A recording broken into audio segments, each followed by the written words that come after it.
okujjako obukuusa obw'ekika ekya waggulu. Era kino nze njagala kigamba abaana ba Eddy Kenzo, sigenda kigamba mwami Musuuza, naye njagala kigamba abaana ba mwami Musuuza nti bwe baba bakula bakulenga beerufu obukumpanya anti amaziga ne bwokabaga amaziga gayabadde akaba tegabadde gange gabadde ga mukulu mu gavumenti. Era wano we twogera kirabika yatuuse dda okukungula amaki okukungula amaziga. Njagala kutegeeza bamaneja bonna n'aba agenti bonna essaawa zino bw'otegeka Eddy Kenzo ng'omuntu, kooti egamba ng'omuntu, bw'otegeka Eddy Kenzo ng'omuntu yagaaniddwa okupafominga awantu wonna. Kati buli promoter agenda okutegeka Eddy Kenzo kikole ku lulwo, ebirala bye bino. Kiwandiiko kikino ate kiwandiiko kyogera kiza court order, genda mu high court olaba oba kesi gyekola ki. Kitegeeza obudde buno tegeka Kenzo musango. Okutegeka Kenzo talina kuyimba paka nga tumaze okusotinga ensonga zino. Omukolo gwe ndategeka, omukolo gwe neeteerawo, ekintu kyange kye nazimba. Eddy Kenzo Festival kye yanguza. Nekwata ne sente zange nemmuwa. Nekwata ne sente zange nemmuwa. Nakeera ku macha. Yolwo okuba ayina emmundu, ayina ebyo ebintu nze sibiina. Nze siina mmundu. Nze siina kye nnina. Naye babanga bwatyo basazeewo okunsasula it is okay. Nenvayo nenjogera nagamba nti njagala kumutta. Njagala kumutta ku kyo zange. Njagala kumutta ku mukolo gwe nateeka mu sente zange ezaafa.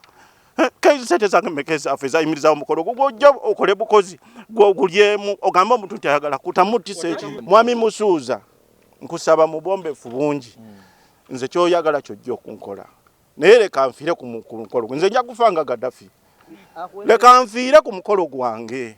Nze ojja kunzita naye nja kufiira ku mukolo gwange. Omukolo gwange nze nagukola si gwe. Nsooka okulamusaako Abannayuganda mwenna, abantu abagala Luba Events, era ne namusaako banaffe abawulira enduulu nti Luba Events eyina ekikujjuko kyonna ate ne mujja mu bungi. Luli abayimbi be balinga baserebu nga muyimbi bw'ayita abantu bajja bangi, naye tukirabye nti n'enteekateeka ennungi abantu bajagala nnyo. Kyova olaba nga Luba Events bwegamba nti ne Luba Events abantu bajja tukyenyumirizaamu. Era tutwala okwetonda kwaffe eri Abannayuganda n'okubategeeza nti si ffe abategese Eddy Kenzo Festival. Mwetonda ku kiyabadde buzibu. Twetonda kubanga omukolo Abannayuganda bamanyi nti Eddy Kenzo Festival ya Luba Events. Era Luba Events ye yatonda Eddy Kenzo Festival. Nazzi kuno nga abayimbi bakola concert. Era twatuukirira mwami Edisa yatutuukirira nga yagala okukola concert.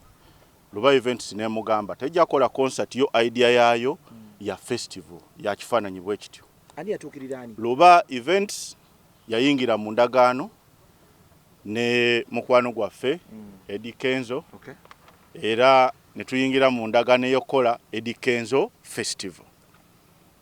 Luba Events omukolo ogwo yaguyimiriza. Omukolo gwayo ogwa Eddy Kenzo Festival yaguyimiriza olw'ensonga ya COVID. Omukolo ne gutasobola kubaawo era ne tutegeeza nti tugenda kubaawo. Ng'endagaano zaffe bwe zigamba ze tutalina kati kuba kakati ziri mu kooti. Ng'endagaano zaffe bwe zigamba endagaano yali esoma ki? Ng'endagaano zaffe bwe zigamba nti omukolo gwaffe era ffe abasaala abalina okuguteekateeka. COVID bwe yaggwa twaddayo ewa muganda wange Eddy Kenzo. Tumugamba COVID aweddeko, tubadde twagala tukole date omukolo gyaffe gyonna tugikole ki? Tugiteeketeeke. Mwami Musuuza n'atugaddamu idea ye nga bwe yali. Kuba yatunnyonnyolamu n'atugamba nti ekisooka sente ze twamuwa zaafa. Ekyokubiri bwe tunaba tulina okuddamu omukolo ogwo tulina okumuwa sente endala. Mwalimu amwameka. Esente ezo ze yatugamba nga mu butuufu ne bwaba muyimbi ne bwaba shagi tosobola kukwata $5,200,000 obimuteekemu. Initially mwalimu amwa sente meka? Initially contract yaffe yali ya $1,140,000. Contract yaffe gye tuyina ne Eddy Kenzo yali ya $1,140,000 era gye twagula omukolo ogwo.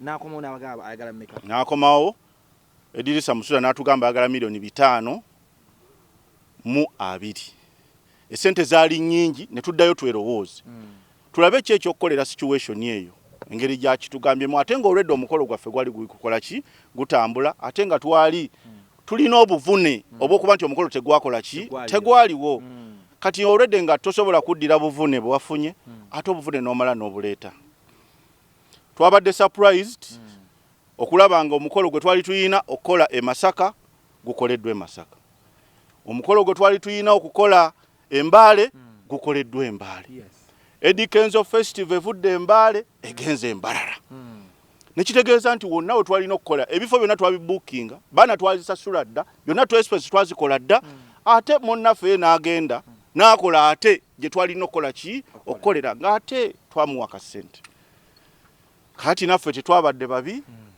ne tugenda mu kooti era bwe twagenze mu kooti ne tubanyonyola ne tubagamba nti bannange tuyina ekiwandiiko kyaffe ekitugatta naye ate munnaffe ekiwandiiko kyaffe akikoze ki akivuddeko ne tuyita mediation bwe twagenze mu mediation n'omukulu oyo nga wabulayo ennaku nga 2 omukolo okubaawo ne tumugamba nedda twafiirwa omukolo bw'oba onooguteekawo tuweeko kasente kaffe akakola ki akaafa kubanga kati twafiirwa ate mu omukolo mugenda gukola ate ffe tetuyina Eddy Kenzo Festival ndala eno yokka gye tuyina kubanga eri mu ki mu ndagaano yaffe omukulu ne tutakkaanya n'atuddamu n'ebigambo ebitawoomye bulungi era n'atugamba ye agenda kuyita abamawulire akaabe atugambe bw'amala okukaaba ajja kgenda ew'omukulu omukulu mwenna mumumanyi agamba bw'anaamala okukaaba naki agenda ew'omukulu omukulu yamuwa eki amuwa essente era nagenza okulaba bankubira essimu nti kiki nti Eddy Kenzo akaaba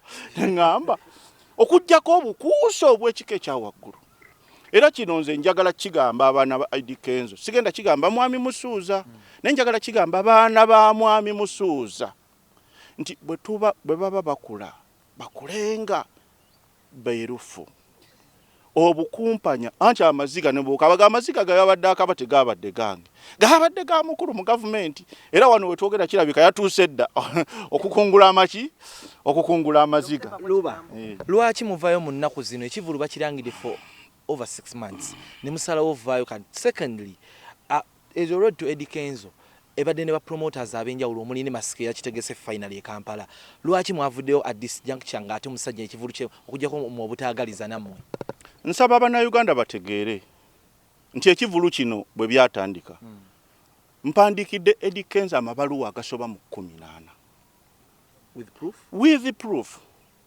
mpandiikidde Eddy Kenzo ne mpandiikira Eddy Kenzo okuteekawo embeera nti jangu tulabe ekyokukola ki ekyokukola ng'omuntu nze ne court order yagenza okuyita saabaddewo nabadde bweru wa ggwanga naye olw'okuba nti balooya bange babaddewo basobodde okukola kyonna ekisoboka okulaba nga tuholdinga Eddy Kenzo Festival kubanga gwe mulamwa egira erindeko we did not fail and it happened no Eddy Kenzo okwapeninga fe abamanyi amateeka kooti bweyise ekiragiro kino negamba nti ekintu tekigenda kuba ekintu ne kiba kitegeeza nze saafeyirinze nze nakoze omulimu gwange nendaga engeri gye nyina okulagamu obuvunaanyizibwa bwange naye ye munnaffe nga bwe yagambye nti ye ayina abanene abalina abaavu ye munnaffe nga bwe yagambye ayina abaavu era yakoze era ngaffe nga bw'omumanyi nze siyina abaavu nze nakwata busente bwange eyo gye twabujja kampani nekwata busente bwayo nebuteekamu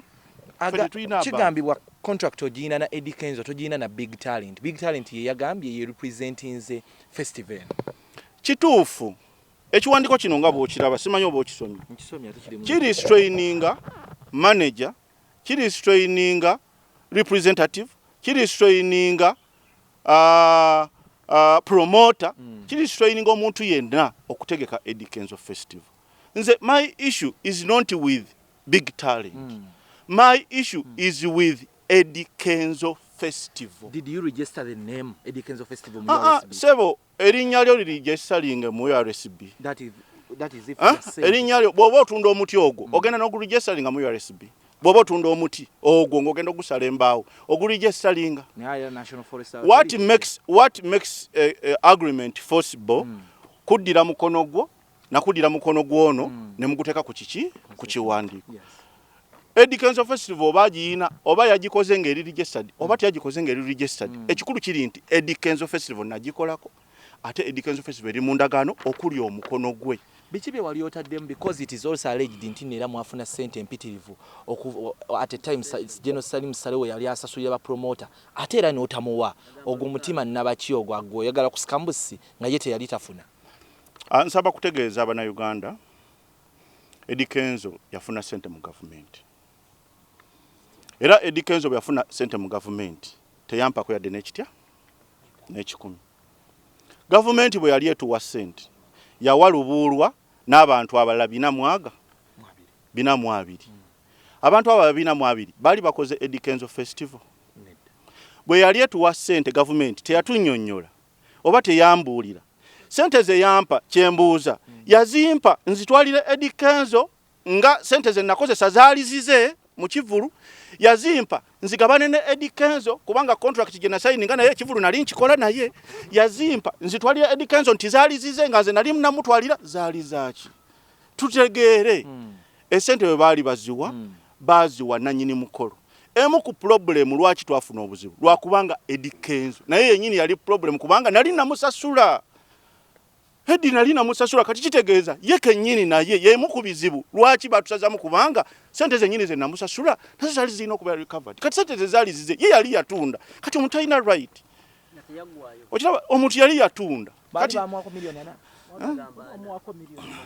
ekintu kyonna nze kyensaba ekintu kyonna kyekiri ekikulu kiri nti twayina okukaanya mu ndagaano era sijja kugamba ssente mmeka na ssente mmeka kubanga kati omusango guli mu kkooti mu ndagaano yagambye nti mwatula ne mukaanya ne wabaawo bye mwateesa ne mugamba singa wabaawo ebuzibu bwonna yali concerned ne waba alwadde ne waba afudde terinakwatako njagala kutegeeza bapromota bonna njagala kutegeeza ba manager bonna n'aba agent bonna essaawa zino bw'otegeka Eddy Kenzo ng'omuntu kooti egamba ng'omuntu bw'otegeka Eddy Kenzo ng'omuntu yagaaniddwa okuperforminga awantu wonna kati buli promoter agenda okutegeka Eddy Kenzo kikole ku lulwo ebirala bye bino kiwandiiko kikino ate ekyo kiwandiiko kyogera kiza court order genda mu high court olaba oba kesi gyekola ki kitegeeza obudde buno tegeka Kenzo musango okutegeka Kenzo talina kuyimba paka nga tumaze okusotinga ensonga zino okusinzira ku kiwandiiko kino Kenzo alina okusooka okusotinga okuleka bw'aba agenda Canada Australia agenda ayimbe naye wano mu Uganda we twali tutekedde Eddy Kenzo Festival yagaaniddwa okuyimba era onoba mutegeke naye nga omutegese kululu bonti wandyagadde muno mwali muyimbidde business ewamu ayisibwe sina kindi agende mabega wakaguli era nga gwo essaawa za leero omuntu eyakwata erinnya erya Eddy Kenzo Festival n'atunda ebintu bye n'akwata akasente ke konna n'akamalawo n'akuyimirizaawo ekintu kye bayita Eddy Kenzo Festival n'ogenda n'okola sho esooka tomuwadde yadde n'ennusu ekikumi n'okola sho zonna 5 mazima ga Katonda nga tomuwadde n'ekikumi keyizi teeberezaamu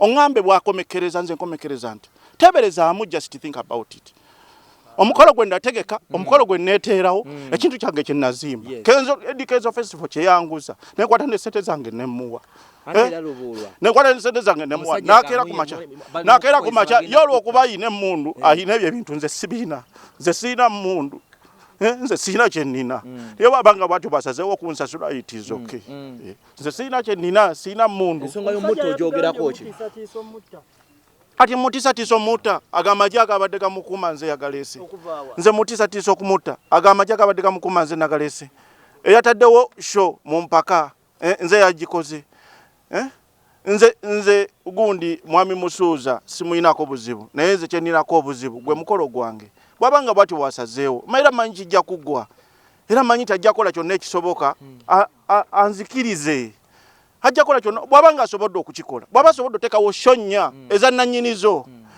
nenvayo nenjogera nagamba nti njagala kumutta ku kyo zange njagala kumutta ku mukolo gwe nateekamu ssente zange ezaafa Kenzo sente zange mekeza afeza imiriza omukolo gujja okole bukozi gwo gulyemu ogamba omuntu tayagala kutamutisa eki nze ndi abantu nawo ina amanyi it is okay bwabanga Kenzo bwatyo bwakoze it is okay nze sina kyensobola kumutisa okujjako ye mu manyige ye kyanaba yagadde kyanankola nze nzikiriza mwami Musuuza nkusaba mu bombefu bungi nze kyoyagala kyojja okunkola naye leka nfiire ku mukolo nze nja kufanga Gaddafi leka nfiire ku mukolo gwange nze ojja kunzita naye nja kufiira ku mukolo gwange omukolo gwange nze nagukola si gugwe